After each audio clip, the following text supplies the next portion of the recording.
especially when in a difficult time like this, when the world is in complete. So we have 3 minutes to go here. I have we have 43 people waiting, so thank you for everybody for joining so early. I think we're ready, but I think out of respect to a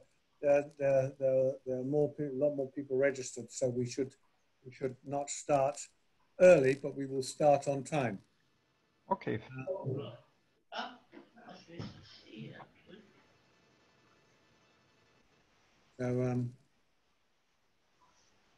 So you ready, Tony? Yes, as ready as I shall ever be. Good. Turn my phone on to mute.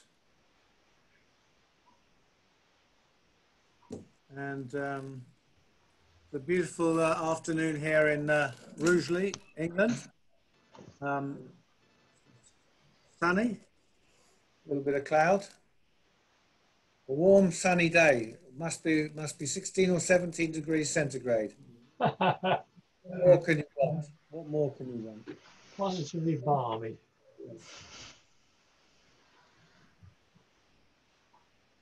You know, it occurs to me this whole thing about sighting. We're going to have more and more autonomous landings where the aircraft is generating its own glide slope. You know, it could well be an individual company decides its own threshold crossing height it wants to put in for the approach to its company aircraft. That's going to make interesting issues for regulatory purposes and for location of visual aids. Mm-hmm. Mm-hmm. One of the questions I had and more recently is, will actual visual aids as a visual aid exist in the future? But I honestly do believe in the foreseeable future. I think the aspect of returning for a pilot to return to the visual aid as the confidence factor, regardless of anything else. I don't think the human being will be replaced solely by instrumentation, because instrumentation, as we know, and as I experienced, I said earlier, you know, it's okay having a network provider, for example, offering me, you know, the highest speed of internet and etc. But I would have liked anything that afternoon when I lost it. Yeah, I think the reality is there'll always be a need for visual aids because other things might fall over. That's what.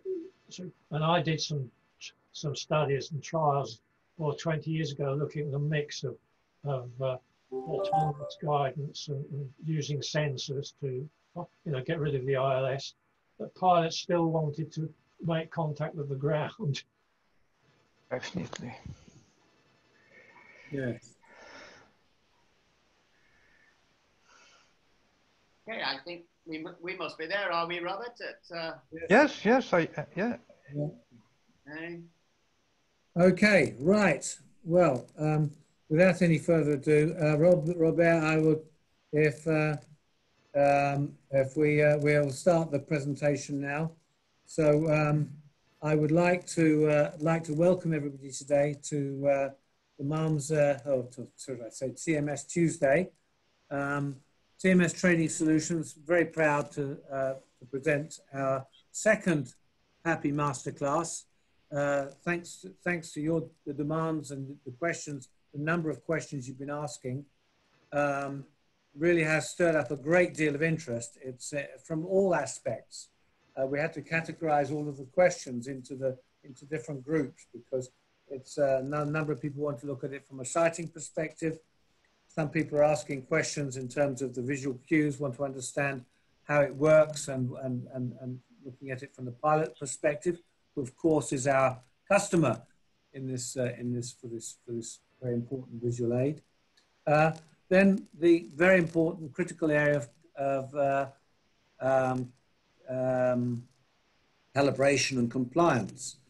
We need to understand the regulations that we need to achieve and meet, and also the light signal format and how it works for the pilot. Then we get into areas such as the PAPI design and operation, because there are a number of questions in relation to the physical PAPI and its site and its installation, and finally in relation to maintenance, how do we maintain the PAPI to ensure it's giving the visual cues that it's intended to deliver to the pilot. So we've organized our questions in this way. So once again, I'm extremely proud to have with me today Tony Smith, and as you know, the inventor of the PAPI, and enthusiastic as ever in all matters visual aids. So thank you, Tony, for joining us today. Pleasure. Also, I'd like to welcome Keith, the person in charge, the brains behind TMS Training Solutions, font of all knowledge in everything AGL and associated electrical design, and of course training, which is your number one key skill. So, but before we start today, I thought I'd introduce today with I'd share with you a little video that I found, or Tony shared with me when he joined us, and that when we first started working together. And what this does is actually explains why the PAPI was replaced in the first place. This short video, very much of the very dated, but I think quite quaint in the way it looks, explains at the time why we replaced the VASI. VASI was the tool used, the forerunner of the PAPI. And so I'd like to show you this short video, and then we'll have a brief discussion about why it was replaced, and then we'll get on to into your detailed questions. So without any further ado, here is the video.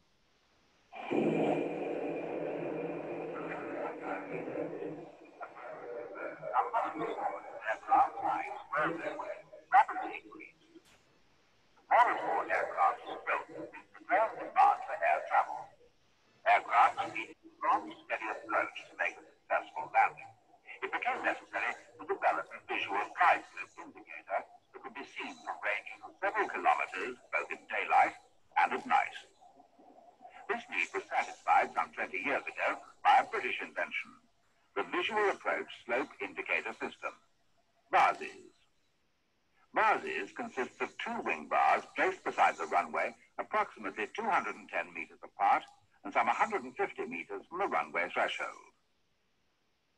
Each wing bar beds split beam, seen by the pilot as either white or red, depending on his position. If he's above the beam, he sees it as white, and if he's below it, he sees it as red. At the correct angle of approach, with the aircraft within the channel generated by the two beams, he sees the upper beam as red and the lower beam as white. The VASI system was originally designed to help the pilot fly a stable approach down to about 200 feet. VASIs provide little useful information at these low heights, because the glide slope channel defined by the system was deep at a height of 200 feet, and it's still 30 or 40 feet deep at the runway threshold. In the absence of accurate, unambiguous visual glide slope information right down to the threshold, a pilot might not be able to detect and correct a too high rate of descent in the time available. We can see that significant changes in flight path and descent rate can occur within the VASI channel without a change in VASI signal seen by the pilot, and the system does not provide an accurate touchdown aiming point. Today, the designs of aircraft have changed. They approach faster, have less heuristics, and need to be flown with greater precision during the approach. The VASI system is no longer ideally suited to the needs of modern aviation. More precise visual guidance is needed, particularly late in the approach. A solution is now available in the Precision Approach Path Indicator System, PAPI. PAPI is a logical development of the standard VASIs. using the same principle of red and white visual signals for guidance in maintaining the required approach angle. PAPI, like VASI, has been developed in the United Kingdom by the RUNT, and Civil Aviation Authority trials have confirmed it as a significant improvement, offering, as it does, greater accuracy, especially at short range, a precise touchdown aiming point, unambiguous self-evident signals, an indication of the rate of divergence from the glide slope, standard approach to the 3-degree visual glide path from below, and all 4 PAPI units show red to the pilot. At 2.5 degrees, the outboard unit changes to white, which warns him he must soon descend on the glide slope. When the second white appears, he's within 1/6 of a degree of the required glide slope angle, which is bracketed by the 2 center units. If his rate of descent is insufficient, a slightly high indication of X and 1 red. At 3.5 degrees, 4 whites. These progressive but sharp changes immediately draw the pilot's attention to the rate of divergence from the required approach slope.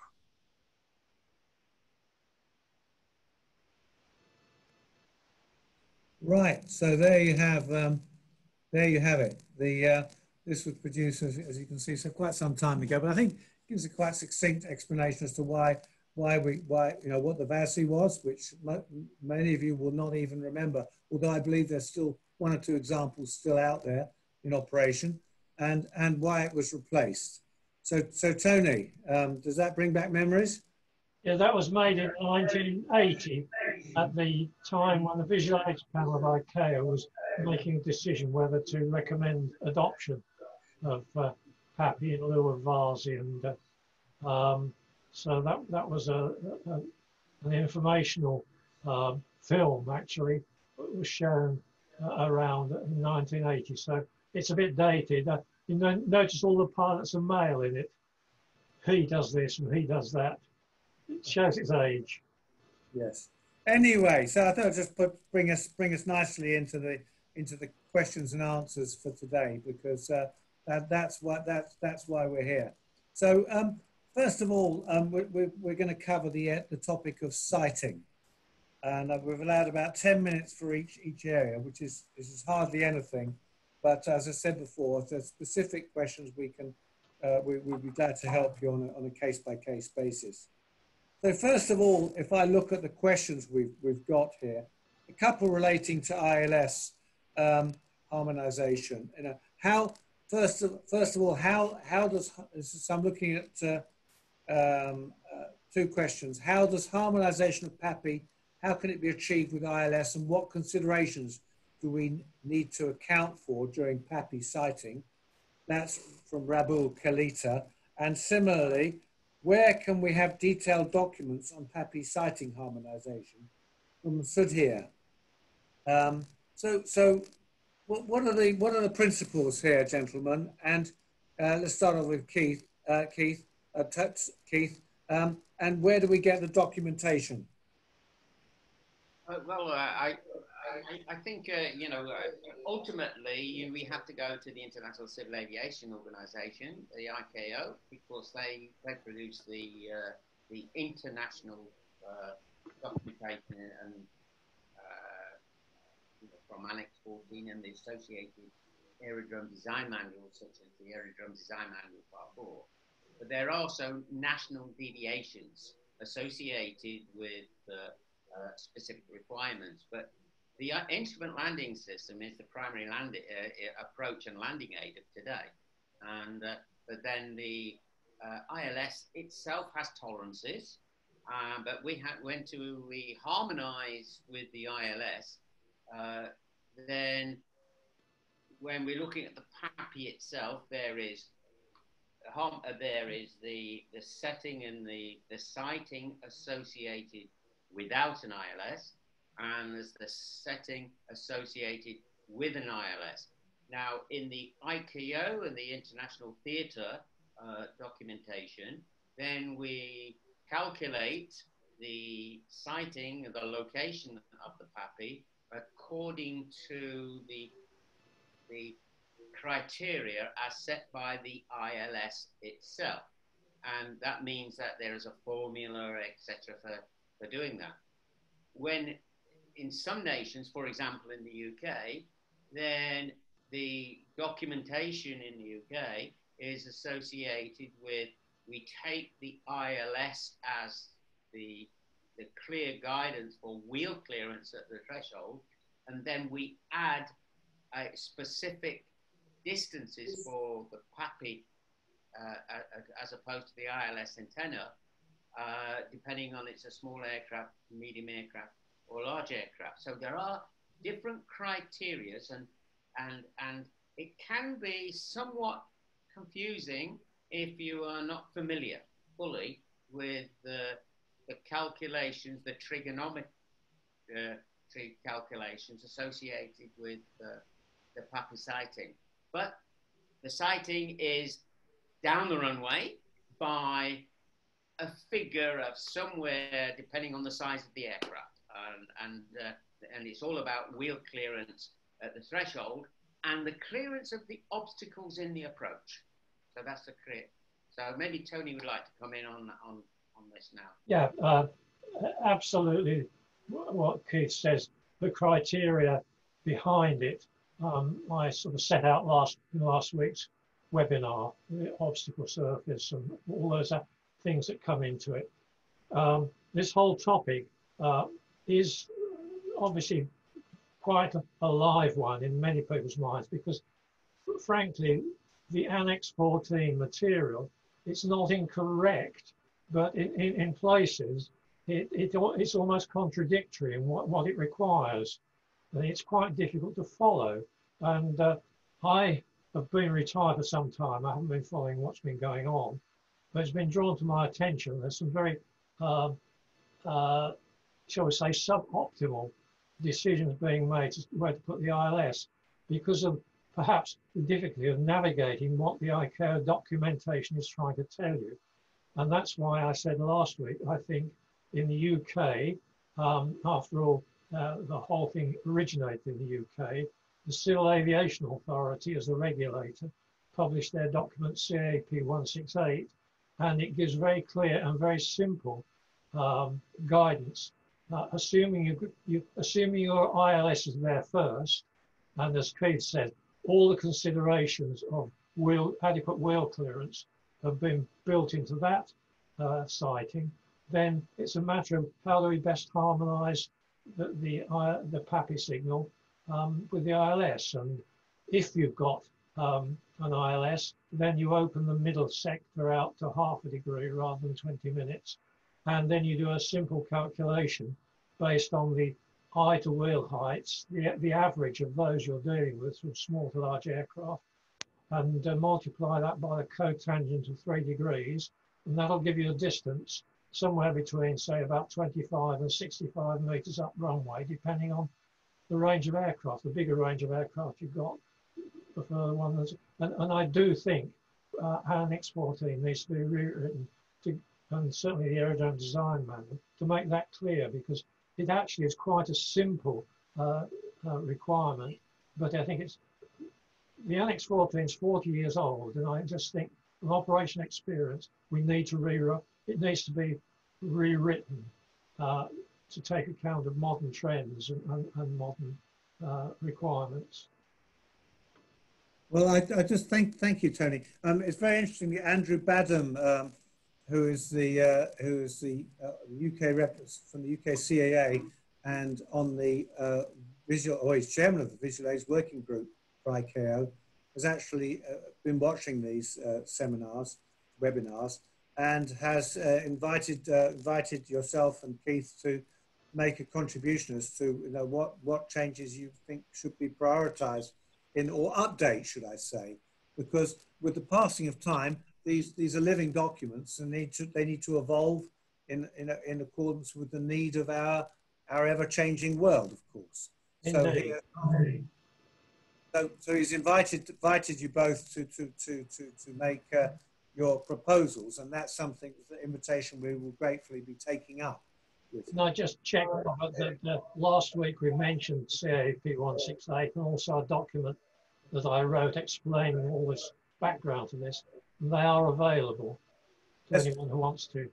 Interesting though, Tony, Andrew's also written to us and said that CAP 168 is expected to disappear this year. So it's a great document, and we've actually published the relevant extract on our website concerning citing. But the CAP 168, it is a UK specific document and is expected to disappear later this year. And the UK will then use ICAO and a version of the EASA requirements. Currently, all EASA in-scope aerodromes should not be using CAP 168. So there is a change afoot there, and we are speaking to Paul, who unfortunately can't be with us today, and he is going to recommend to Andrew that we go out to UK aerodromes to make it quite clear that there's a change in scope here. So there's no there isn't a gap. I think, to summarise, Robert, my view is that it would be advantageous to go into the future with the Annex 14 actually reflecting the practice that is safe and it's easy to implement, which is in CAP 168. But until that's done, then legally, many countries, of course, simply apply what it says in as best you can from Annex 14. Coming back to the questions then, following on from the harmonisation, as part of the related to harmonisation, in many occasions, this is from Juan Molina, it says, in many occasions, the design needs the eye to aerial height of an aircraft, which may not be in document 9157 part 4, or is not a published one. Do we have any tricks, any recommendations if the aircraft manufacturer is not cooperative? Well, that's a sort of gotcha, that is, because you could say, well, if I had all dimensions of the aeroplane and I knew what its attitude, its pitch angle was on the approach, I could work all this out for myself. Well, the only place you can get all those dimensions from is the manufacturer. So if it's going to give you that information, why doesn't he just give you straightforward the eye to wheel height? It's a sort of dead end, unless you could all make some rough approximations. If you've got a photograph of the aeroplane standing on the ground and then made some assumptions about what the pitch attitude might be, but that's not sufficiently accurate, really, to do the job that's needed. Right. Yeah, it's a strong case. I mean, it should be public information because it's yeah. Juan also asks on harmonisation. Annex 14 reads: the correction factor is obtained by multiplying the average eye to antenna height of those airplanes by the cotangent of the approach angle. Should this average not somehow be compensated or weighted for the number of operations expected for each type of aircraft? Well, no, because every landing is an equal and unique operation, and the only decision you've got to make is, I guess, if you have an airport where 99% of your traffic is aircraft the size of, I don't know, 737, are you really going to compromise the PAPI performance for those aircraft for the very occasional, perhaps once every 2 years, visit by some 747 operator? Says we have a number of questions relating to having PAPIs on both sides of the runway or not. Sohail would like to know, is there any regulatory requirement to have these lights on both sides of the runways? And if it's required on only one side, on which side is the preferred side? We have a question here from Mark Timms, who says, typically the PAPI is sighted on the left-hand side of the approach direction However, many UK military bases adopt PAPI installations on both sides of the approach direction. What are the deciding factors and pros and cons of each type of installation?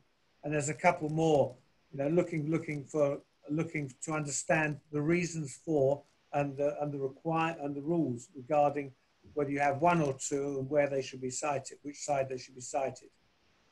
Well, if I could answer that with starting a little bit of history. All the trials work we did, all the testing that was done to several airfields, both military and civil in the UK, and by other states like the US and France, that contributed to the decision of ICAO in 1980. It was all done with a PAPI on one side, and pretty generally on the left-hand side, because traditionally the captain of the aircraft sits on the left-hand side, and so he has prior right, if you like, to have the very best information, as it were, right in front of him. But one side gives you, you get no more information as far as glide slope is concerned from having done both sides. The only reason it got into any sort of regulations on both sides was a feeling in 1980 that certainly in non-precision approaches and down to category 1, where you cover the ILS, you may well have to make significant lateral maneuvers low down. Well, for category 1, you might be delivered by the ILS at 200 feet, lined up with the edge of the runway. I've done fog landings in that sort of situation. The aircraft's then going to make significant deviation in azimuth, and roll guidance is important, and it was felt that if you had PAPI on both sides, that gave you a good roll cue. But I mean, that's extending the use of PAPI beyond what it's intended for. It's intended as a glide slope indicator, not a roll cue. And I do think the lighting has been much improved generally. Thresholds are better than they were 40 years ago. I think the roll cues are there. But the military has tended to persist with both sides. There's also questions in relation to, you know, the suggestion that part of the argument could be redundancy. And in that regard, we also have a question from Osvaldo, who says, you know, is it correct to install a new PAPI behind an existing PAPI system as redundant? So the suggestion is, do we have one, but is it better to have one behind the other or one on each side? And also we've had a question regarding interleaving as providing some level of redundancy. What's best practice? Any thoughts? Perhaps Keith would like to have a good go at this one first. Yeah, this is really the electrical side. You know, how do we? Let's take the one behind the other. Well, the reality is the location of the PAPI is based upon the calculated distance from the threshold, and that's associated, as we've already gone through, with doing the trigonometry calculation according to the glide slope, and therefore the location. And remember, the location is also associated with whether that's falling ground or rising ground, because the ground at the theoretical calculated distance that we put the PAPI is not necessarily going to be at the same geographical height above sea level as the center line of the runway at the threshold. So there's what we call falling ground and rising ground. So that element comes into the equation. So to have one behind the other is not actually a realistic situation.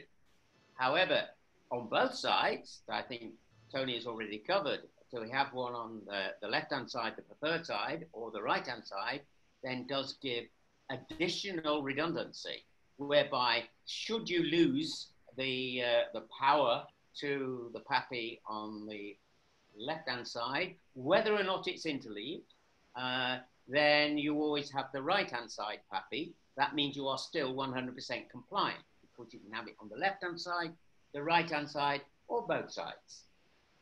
When it comes to interleaving, then it will depend then whether or not you've got a 2-lamp PAPI or a 3-lamp PAPI. So there are some guidance, and in our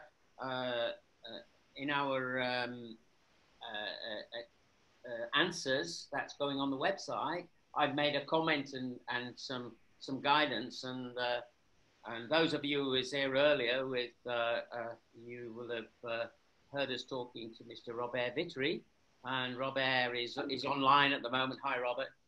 Robert, and then I took some details, you know, from Robert, who has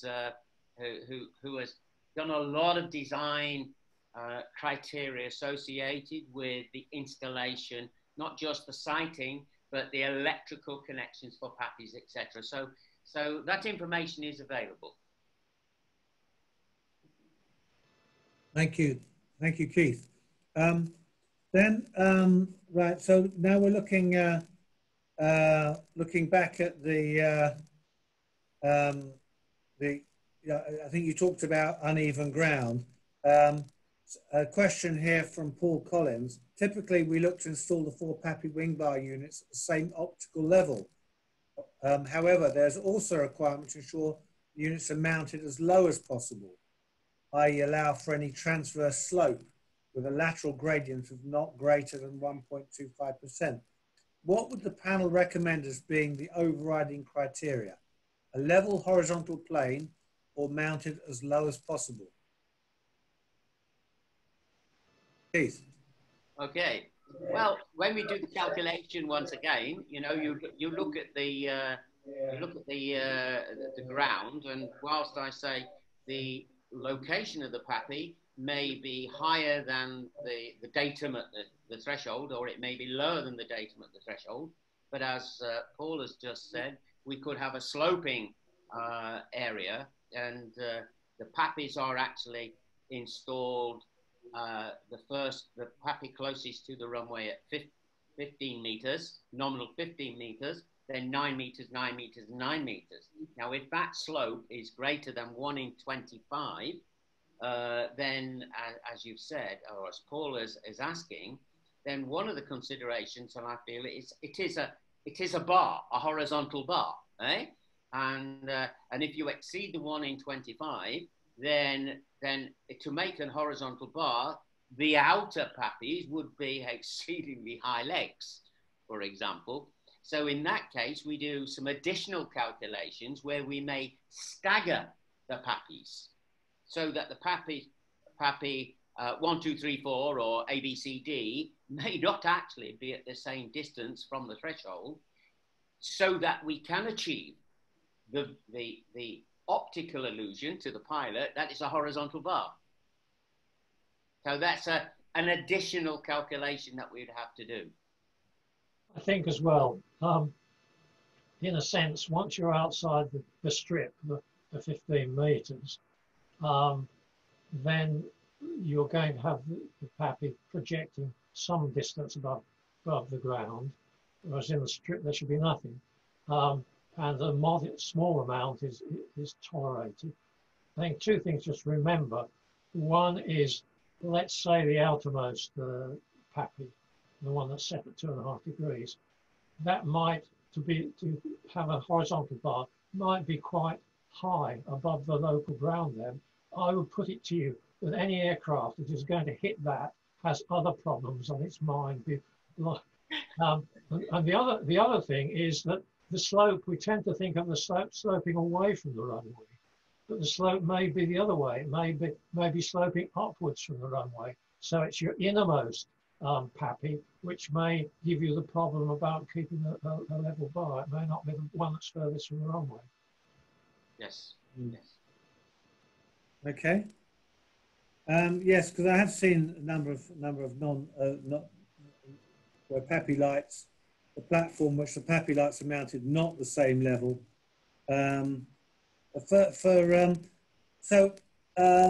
Now looking at this is almost a subject of I see some of these verging on the subject of a design training course, which is something Keith and I have been talking about, and will be a subject, I think, probably of a future presentation, Keith, yes? Yes, that's right. Yes, we've had a lot of design type questions, and we feel that that may be a webinar to introduce some elements of design, but not just the aspect of whether or not, for example, in AGL we put the runway edge lights at 60 meters, no greater than 60 meters. We're not talking about that kind of level of design. We're talking about the concept of how we approach design and how it is managed and implemented, you know, from the needs of the airport and the local conditions and how the consultants get involved, etc.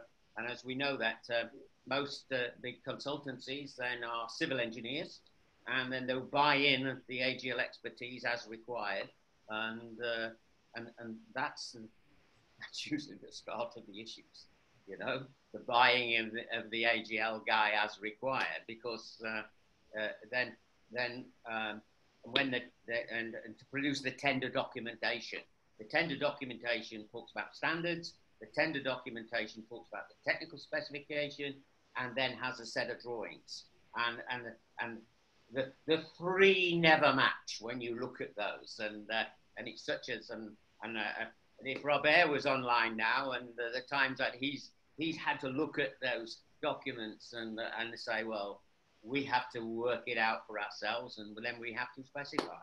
So that's a key issue.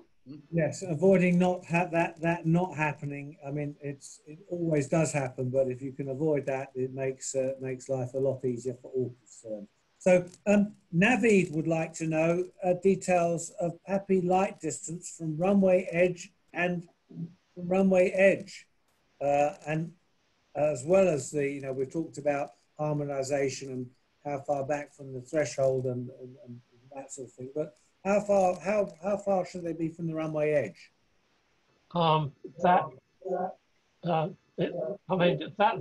That information is in Annex 14. I think it's figure 519, chapter 5, figure 19, shows the numbers that Keith mentioned, 15 meters and then 999 meters going out from the runway. Right. Okay. Okay. Well, all these answers are being published on our website, so you should be able to see them there. As I said, we're covering a number of topics here. So let's move on to the subject of the user perspective. Why do Tony? Why do pilots never? I've heard this several times. You know, when you find a bad PAPI, people say, well, the pilots never complain. Why do the pilots never complain about PAPIs that are so obviously poor? That's a topic which I think, you know, if somebody wanted to do a PhD in human factors, they could do a study on that. But I think there are a number of things it can be. One is that after 40 years, perhaps pilots they weren't even born when PAPI was. They probably have never properly been briefed onto the service it can give them. It's just another set of lights which sort of gives you some sort of glide slope. They haven't had proper training, Keith, on the use of PAPI. That's one reason. So it tends not to be high in their concerns.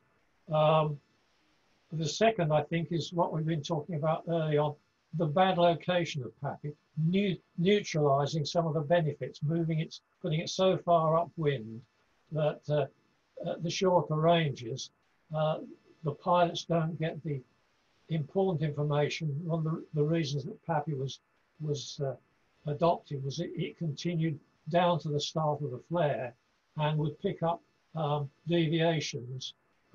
Very importantly, going into the 1980s, aircraft had much longer response times if you wanted to change your rate of descent, because large engines take a long time to spool up. You don't get any lift instantaneously like you do with a propeller-driven aeroplane. I think those sorts of issues, that means that, oh, well, I discount the PAPI because it's so out of line with my ILS, and I just stick with the ILS. That falls apart if in the logic that the category 1 approach, which is a large proportion of what, when people say they work to Cat 1 precision approaches, they only work to Cat 1 minimums, 200 feet. And below 200 feet, you may well have to maneuver the airplane. And if you come out, either fall out of the bottom of the fog or the cloud base, if you like, you want an instant look up and say, oh, I know where I am. Yes, I'm in the right place. And I'm going in the right direction. Or I've got to maneuver. And that has to be, you know, a 2 or 3 second quick look. So the PAPI has to be in the right place for that to happen. And I think that's sometimes forgotten. And I think the last thing, and it's very much human factors, it's in the nature of pilot training and everything that it's drummed into them that the equipment there that you was provided with, aeroplane and everything, is adequate for the task. If you are finding it difficult, you are deficient, and we might fail you off the course. So don't complain about the kit. Mm-hmm. Thank you. And in also something that's very sensitive to airports and pilots in particular is the use of drones in and about the runway. We've got questions. Firstly, do FAA and ICAO approve the use of drones for PAPI calibration? And secondly, and I'm reliably informed by Paul Fraser-Benison that no, they're not officially approved. Secondly, in relation to flight checks, are they acceptable as an alternative? Well, of course, they will test at certain aspects of a PAPI, but a flight check does an awful lot more. What do you gentlemen have to say on this topic? Drones and versus flight checks. Well, I think what the drone potentially offered was a vertical rise at a known distance from the PAPI. So you can, if you do that correctly, either using the Mark 1 eyeball or a sensor, you could find out whether at that height and that range, your transition is where it should be for each of the 4 sectors. That's the potential attraction. That's not as easy to do as you might think. To actually mechanize that would be a fair amount of development work, I think, because it's got to be accurate. It's got to know heights and ranges accurately. Nearly as good as that would be a vertical rise in a helicopter. And I'm talking about calibration now, and I really think we're on the cusp now of what Robert's company is introducing. We've finally got a tool where we can actually measure these angles in service and say that they're correct. We haven't been able to do that. We've had to rely on the setting angles of the inclinometer and say, that's right.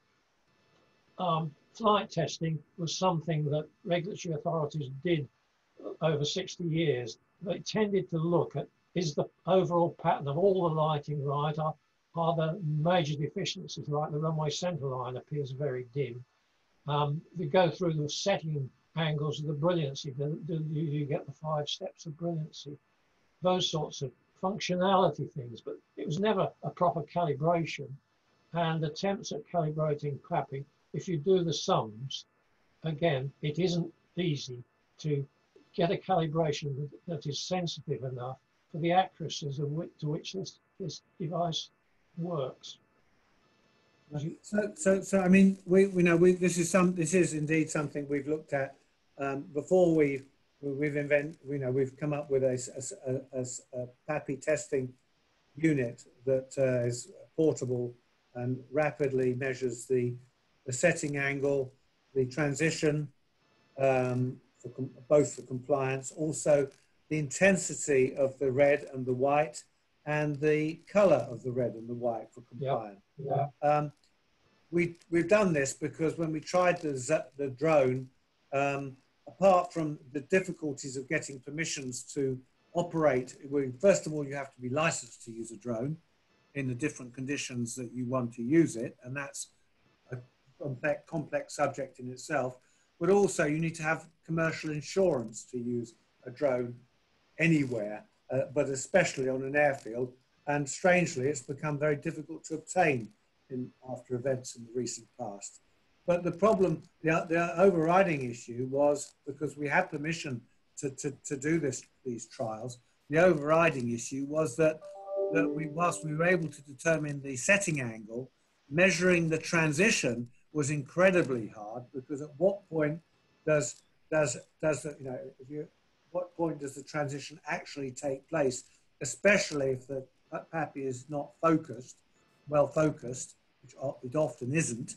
And secondly, you cannot, with a drone, you cannot easily measure, it's very difficult to measure the photometric capabilities of the light, but that's the intensity and the color. And so that's what that's what we do with our PAPI testing, our static PAPI testing unit that we mount in front of the unit. So yes, it's an interesting topic. It's still developing, but we now have a tool which we believe answers all the needs of our customers, in that it not only measures all of the key criteria for the PAPI, is easy as we aim to do with all of our equipment.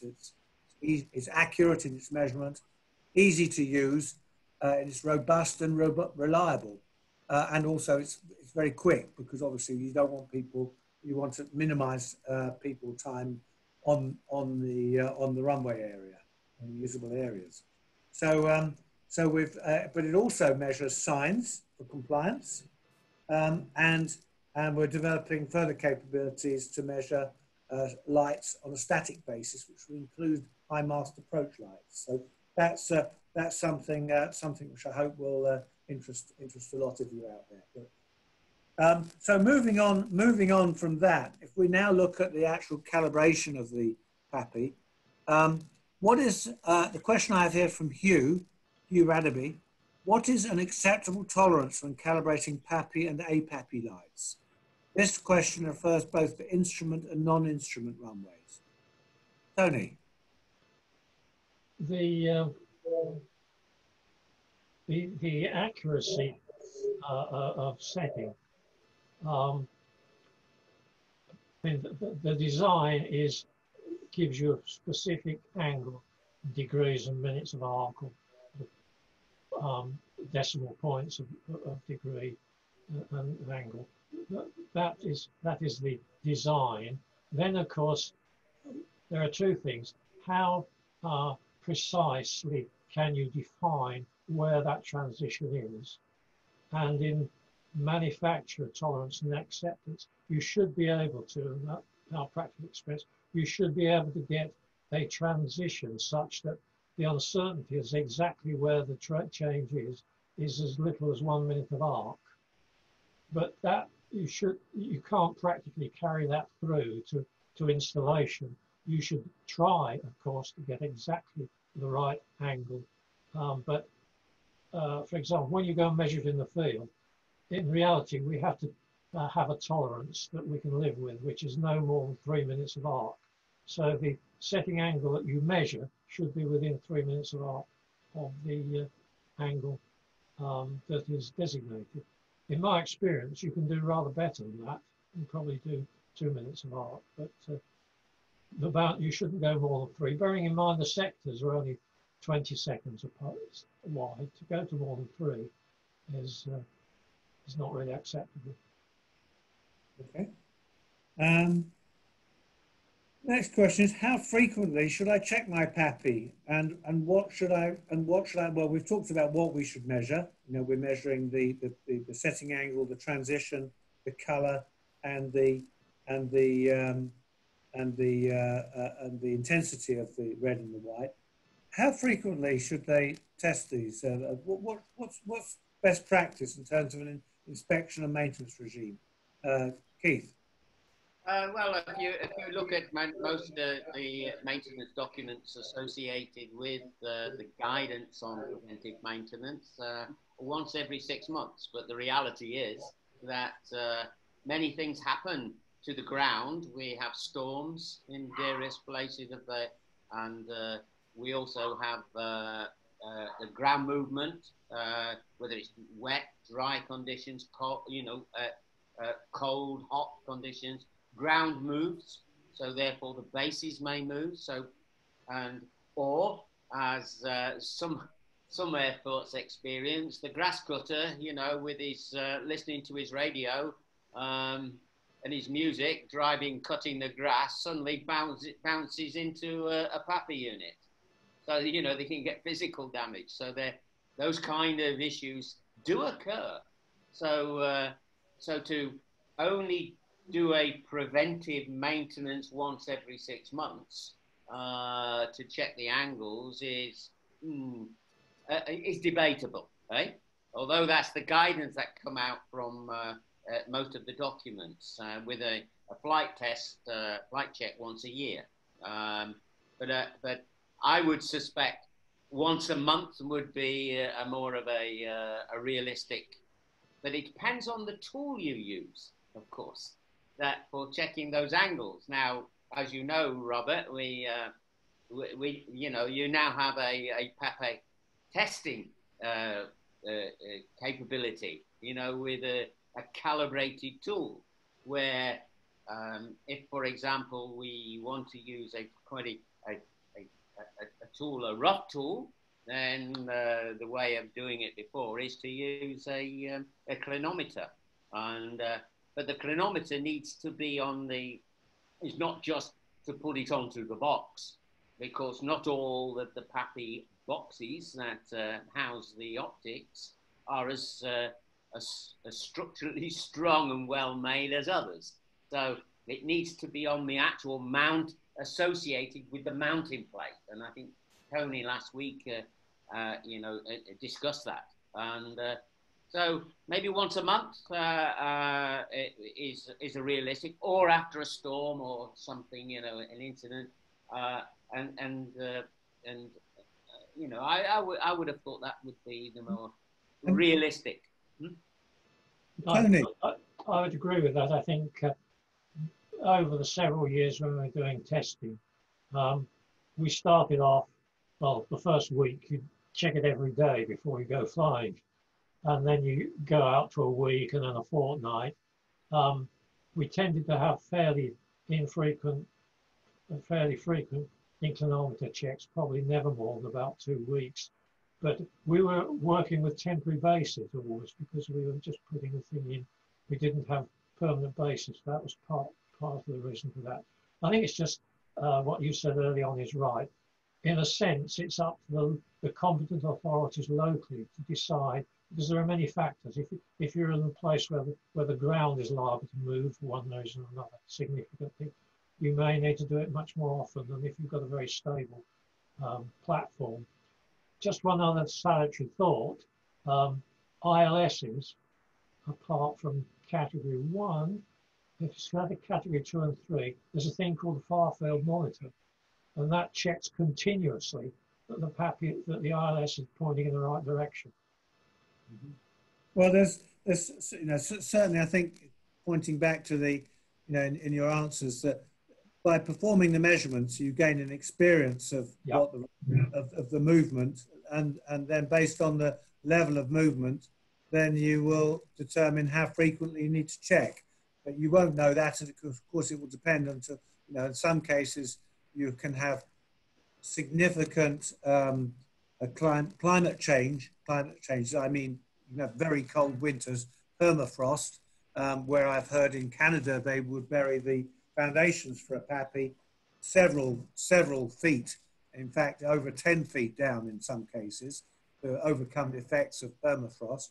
Whereas in some other countries, I know in one airport that has a permanent monitoring because they're in an earthquake zone, and they want to know immediately if there's any shift. And it just Robert, I think the key issue is still the same story with any light output. You cannot manage that you do not measure. It's just simple. Okay? You've got to measure and monitor. Yes. Absolutely. So And so whilst the use of clinometers and inclinometers is recommended, how frequently would you recommend? I mean, the question we have here from Wayne is about should airports should also verify with the use of internal alignment plate or theodolite to verify the actual optical accuracy, or indeed a MARMS sign and PAPI tester.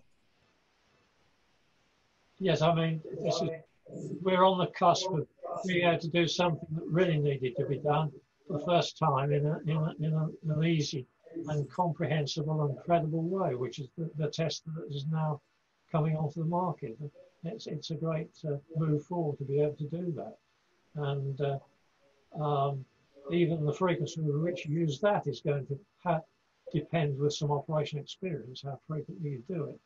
I would say, Keith mentioned gross misalignment because of somebody with their grass cutting.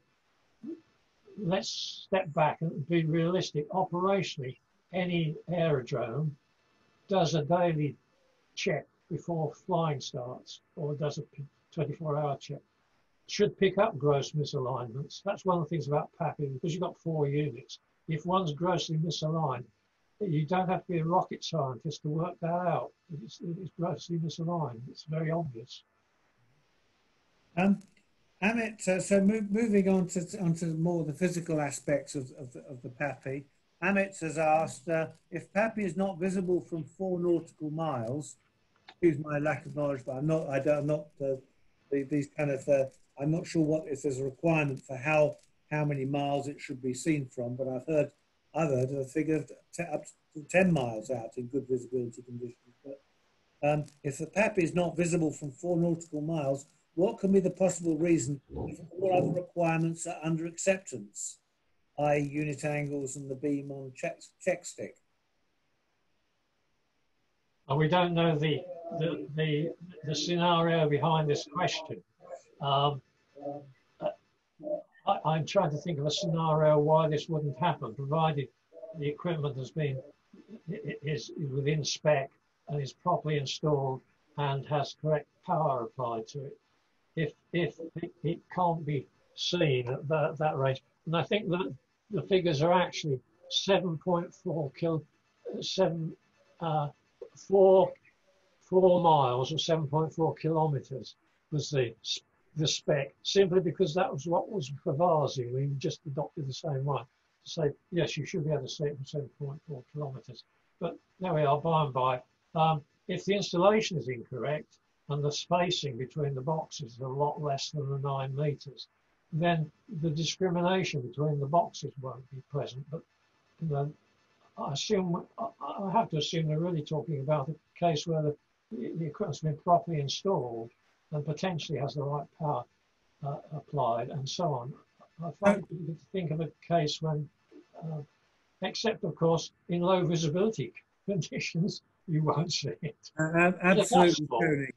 I've also noted that one of the challenges is how frequently do you replace the lamps in a PAPI, because they do wear out, and we've measured several PAPIs where the lamps need to be replaced, and the problem is without as Keith said, without the measurement regime in place, you don't know what the rate of what the life is, the actual life, because it depends on usage. There is a criteria, though, a guidance criteria in AGL generally, that if you're using a tungsten halogen is nominally 1,000 to 3,000 hours at 6.6 amps, nominally.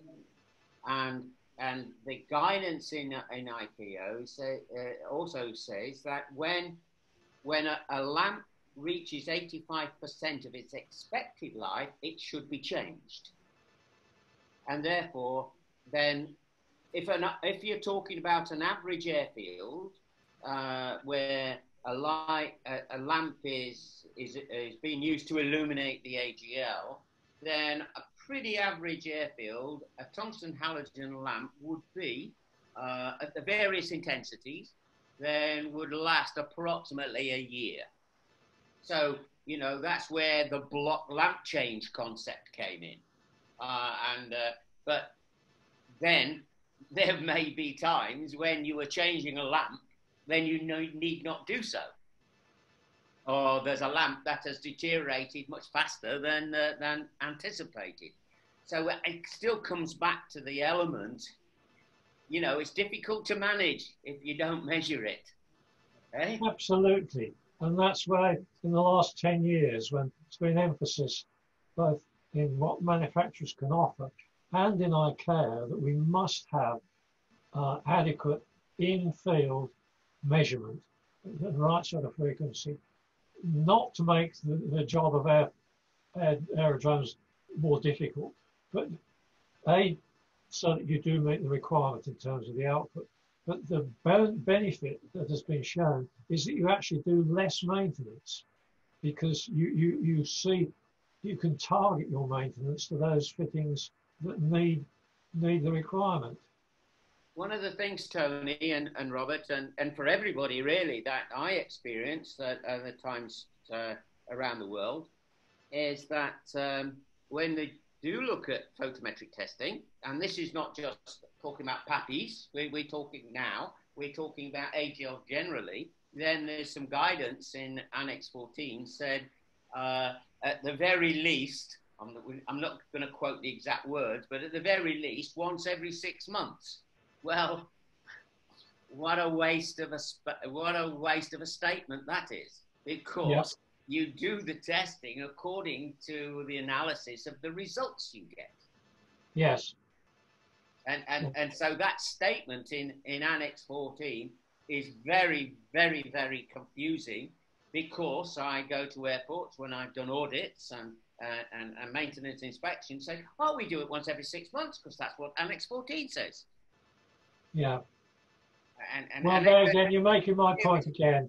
The ICAO documentation needs a thorough shake-up and bringing up to date, not only because of operational changes, but because what we can now do to improve the quality of the cues that are given, their repeatability and everything. We're now beginning to get the tools that you need to do in-field measurement and therefore adequately meet the requirements.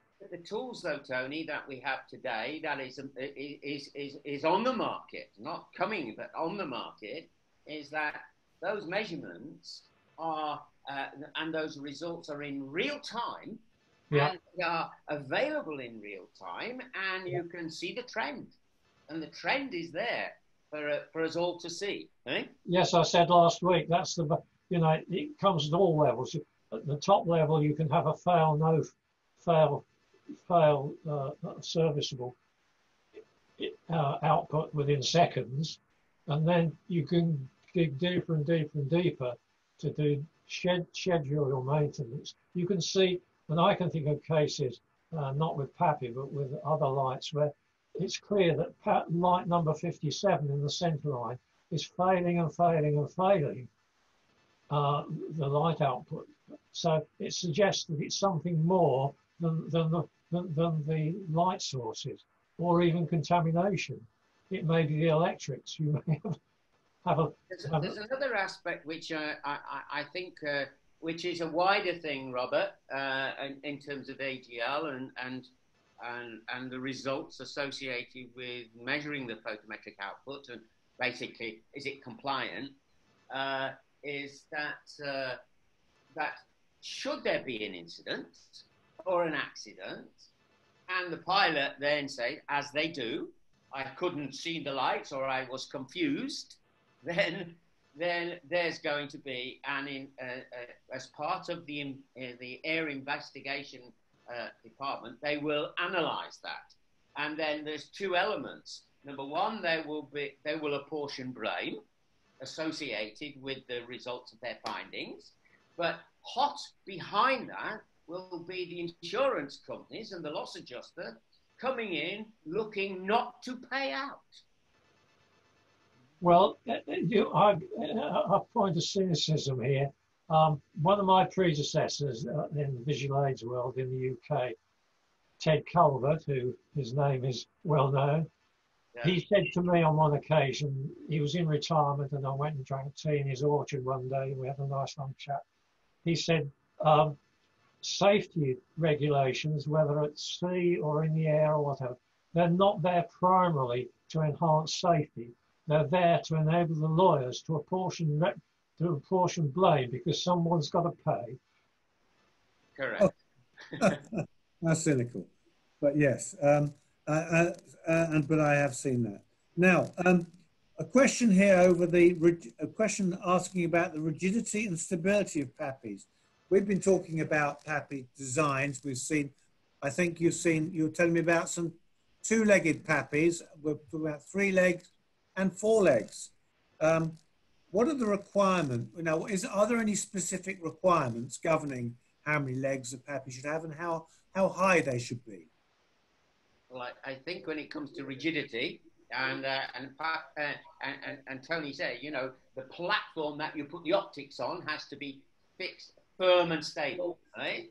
And then, of course, we have to put the PAPIs then out in the field so that stable platform needs to be on a stable base. So therefore, it is up to the designers of the PAPI unit themselves to identify how high or how low you can have the legs to retain that stability about the plus or minus 1 minute of arc, for example. Right? Yep. And when it comes to that stability and the height of those legs, then you have to work that out. So then when you do get a PAPI unit from a supplier, there will be a maximum and a minimum height of legs associated with that PAPI unit. It's as simple as that, right? I think there's one thing about the number of legs. It isn't just about the stability once it's installed. It's the accuracy and the ease with which you can set the thing up in the first place, align it. And kinematic design tells you the most stable stool you could have is a 3-legged stool. Well, if you have 4, almost one of them will wobble. I agree with you 100% because my experience of going out and installing and commissioning PAPIs is that I have been out when there's been 4-legged PAPIs and I have physically converted them to 3-leg PAPIs in the field, which you can do with some models. And because you fix the height with the 2 legs at the front, yeah, and then you do your angular adjustment on that single leg at the back. And it well, think of it. It's the simplest way of doing it. Have you ever seen a theodolite that uses other than 3 legs? No. Point made. Exactly. Okay. Juan Molina would like to know, Tony, what's your opinion on baffling? Baffling. I'm not sure, again, operationally where this is coming from. I presume it's because there are obstacles to one side or the other. And you obviously don't want to give information that the pilot may follow and actually fly into rising ground or something on the side. And there are many places where it may be you never get an ILS in there. You'll get a PAPI. And I was watching a bit of video yesterday. I think it's somewhere up in I don't know, Himalayas or something, where the approach is up a winding valley, and at one moment you're looking at a hill, and then you have to bank 30 degrees, and then and suddenly you come around the corner, and there is the runway at 45 degrees to where you're going, and then a PAPI can be very useful, but you have to be sure. In those cases, you may want to actually, it does happen. You don't put the PAPI so that it's pointing, if you like, in up and down the runway. You point it in the direction of approach, and that's been done beneficially, where effectively you've got a curved approach, where you've got height information as you turn on to finals. But you do have to be careful that you're not providing information where potentially somebody could follow it and actually hit a hill with a wingtip or something. So there may be occasions when you have to baffle it. And in fact, in a good PAPI design, baffling when you know the angle is very easy, because you simply, where your red filter is, you simply put a blanking plate to left and to right of the center to give you a narrower beam, if you like. That's quite easily done. Mm-hmm. In theory, you've got to engineer it, but it's possible to do it. But that's where you should do it, not the lens or something. You should do it where the image is generated. Thank you, Tony. We're running, as I say, we're 8 minutes over now. So I'd just like to run through some of the questions we've had we've got lots more questions, including some coming in today.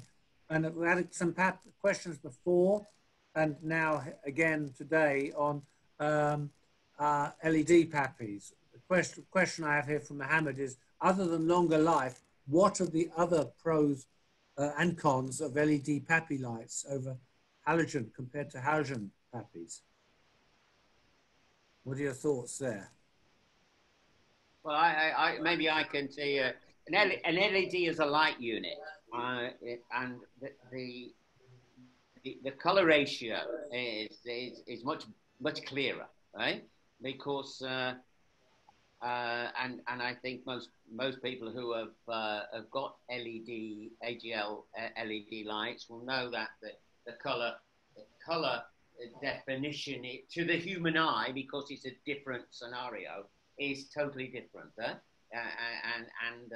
So a green looks green, and a red looks red, and a white looks white. It doesn't become yellow over time in comparison. So there is a potential advantage there of that red-white concept in Apappy.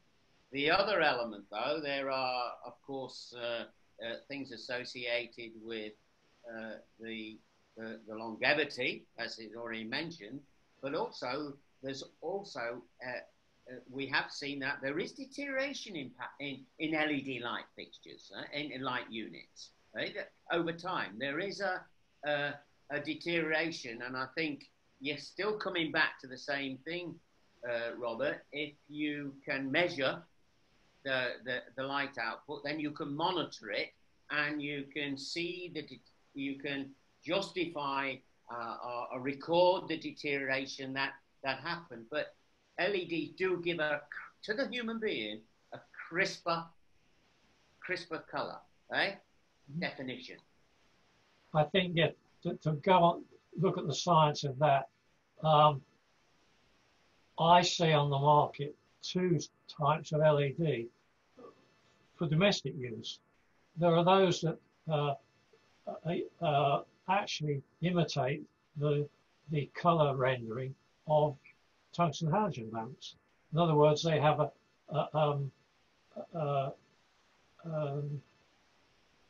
temperature, an absolute temperature of around 2856 degrees Kelvin, which is a tungsten lamp run at 100%, which, as you say, as you underrun it, tends to go towards yellow quite easily.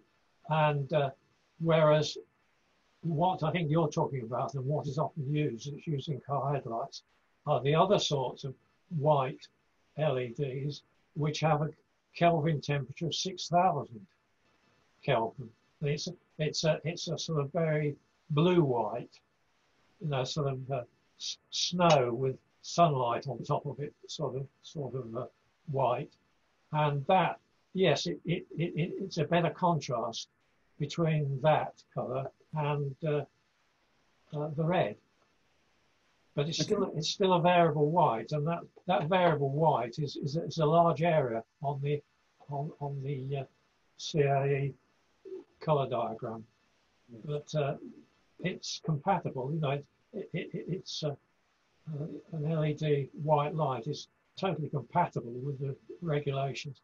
But you're right. I think it does give you a better color differentiation between your variable white and a red, and your variable white in the LEDs, when you're on the run, it isn't going to be as great as with the tungsten filament. Well, as I say, from our measurements, certainly we've seen some, they're different types, and they work in slightly different ways. I'm sure LEDs are, as a light source, are the future in PAPI as they are in all other forms of light. I think the technology will develop, and any wrinkles will be ironed out over time. We haven't had that much experience, so frankly, we find them very rare to find them in the field. Well, nobody's been able to measure them until now, in reality, Robert. Well, the question is, of course, measurement when they're manufactured and making sure that they're fit for purpose in the first place.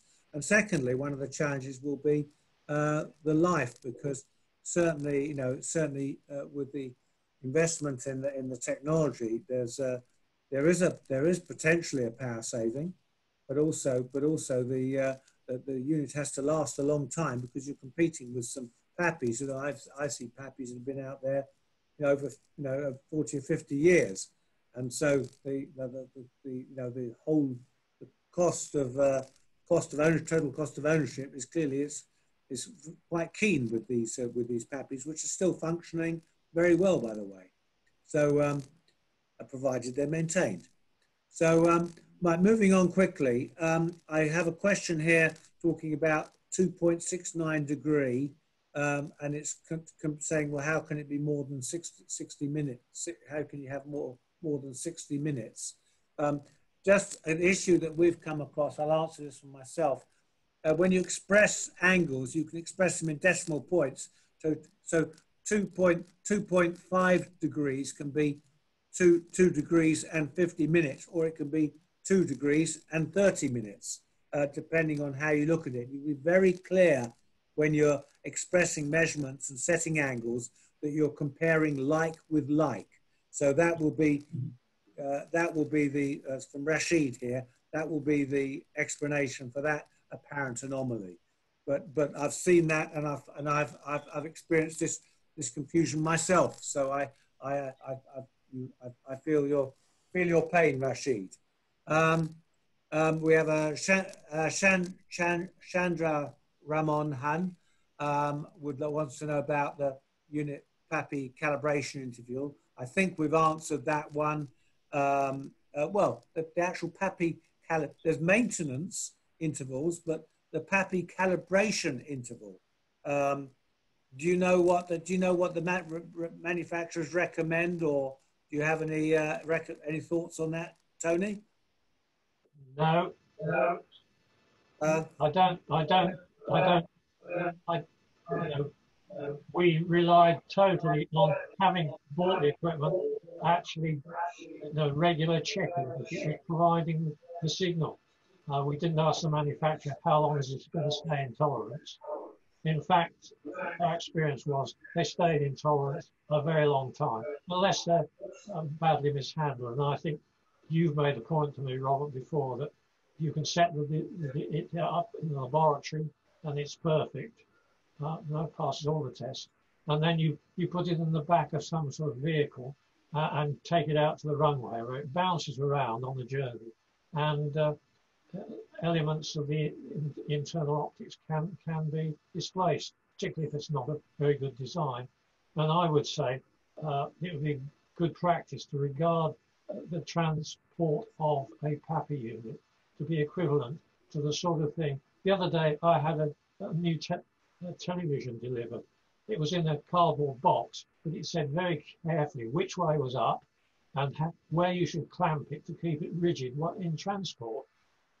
I think, the old things put a sticker on handle like eggs or handle like glass. You really need a transport box for the PAPI to go from your laboratory into the field, I would suggest. I think absolutely. I think managed correctly in accordance with manufacturer's instructions, using proper calibrated tools will ensure correct operation. But unfortunately, as Tony said, we do see instances where well, I've seen instances where PAPIs are actually are calibrated in the field.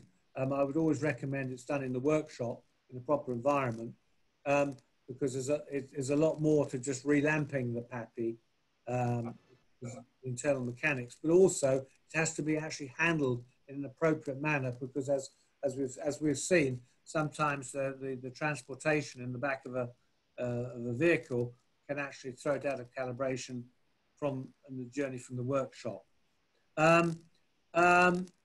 Mohammed Azajad has asked, is the photometric testing of PAPI lights mandatory requirement per IKO? How will we be measuring the photometric testing of PAPI? So is it mandatory to measure in IKO? It's a recommendation. So I would answer that it is a requirement that the PAPI is compliant. And how would you know without measurement? Correct. So, that's it. Another example of where the wording in Annex 14 elsewhere needs to be amended, because the requirement uses the mandatory word shall. The isocandida diagram shall conform to figure 5, whatever it is. That's a mandatory requirement. Then in other places, there's guidance on how to maintain equipment. But ultimately, I do not believe one would escape liability from poor photometric performance as a contributory factor to an accident by virtue of the fact of saying it's not required by AKO. What is required is serviceable equipment. No, in fact, all the ICAO specifications for lighting are couched in terms of the minimum requirement. It isn't, well, this is a good thing to aim at. It's the minimum requirement. If you read ICAO, the preamble and so on, so if it says the approach light should have an intensity distribution like this, with the middle ellipse having an average of so much, that is the requirement. It says shall. If you have some sort of option, the word should is used, and of course translated into other languages. If you read Annex 14, the shalls are mandatory. You must. You've signed up to the ICAO organisation. Your country's signed it, so you're signing up to say we will provide this. We shall. We must. Whereas the recommendations, it should. One for you, Keith. Thank you, Tony. One for you, Keith. In Tribhuvan International Airport, Civil Aviation Office, installed with old IDM 4100 CCR past year, but the CCR tripped several times. After resetting within a day, the problem arises. How can I mitigate this problem? Well, how long's a piece of string, without really going on site to observe the actual, because he's now talking about the power unit, and there are so many factors why a CCR is going to trip out. Now, remember, what causes a CCR to trip is normally is when there is an open circuit in the field, right? And it could well be that his field circuit has multiple earths, and at some stage there will be an open circuit, and when I mean by the cause of that, and I'm not saying it's within the CCR or it's out in the distribution.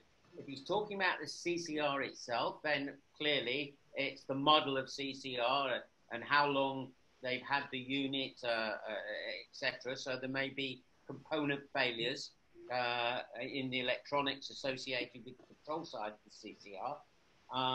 But if it's a field thing, it's more likely to be multiple earths and at some stage cause an open circuit, but eventually it will blow open. A connector will blow open. Then there will be a permanent shutdown of the CCR. If there is the CCRs, for example, there's some built-in some safety circuits. For example, if the incoming power drops below a particular voltage, then it will temporarily shut down. And when the voltage comes up, it will come back on. There are a lot of safety circuits built into the CCR. So without looking at the actual and being on site, it's very difficult to make that, that recommendation of what to do. It's really, he needs to take that CCR, put it into short circuit, and operate it in short circuit. A CCR at 6.6 amps, and see whether it operates, and if there's an issue there. But does he have a spare CCR, to be able to do that and keep his airfield open at the same time? So there's so many factors. Very difficult to answer that question. Right. Well, you've done very well, and if you could contact, if the gentleman that asked that question could contact, so that would be Rajendra, could contact Keith. Keith will answer that question, or contact you directly after this, and see if we can help you some more. But look, we'd like to thank you all for your interest and participation. We're now at 25 minutes past 3, which is, and I've tried to group the questions so that the panel can answer generically, because some of these questions have been asked in different ways as we go through there.